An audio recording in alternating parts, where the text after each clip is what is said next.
Another interesting facet of his oversight, of course, is his relationship with Sheryl Sandberg. And that is something you really get into in the book. How did the company change after they met in 2007? And why did the years of the Trump presidency test their bond? Yes.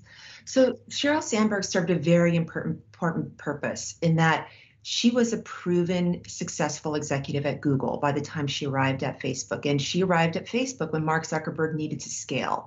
And he needed somebody who knew how to grow a business beyond just 100 million US users, but global. They had shared aspirations to do that. And she knew how to create a profit center. She knew how to create a business model. So their relationship was very intricately twined, and they had mutual goals for throughout the very first years. They definitely differed, and there was tension in that Mark Zuckerberg did not want to do a lot of the things that Sheryl Sandberg eventually took up doing, which was policy and communications, government relations, legal, and growing the business.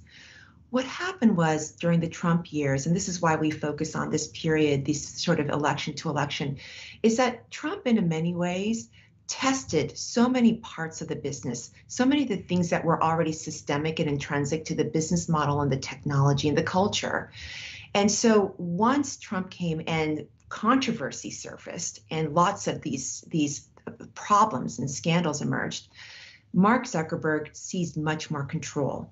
And importantly, what we saw is that Sheryl Sandberg, who was the counterbalance to some of his sort of impulses and his personality, did not push back as much as I think many people internally, from what we heard, hoped she would.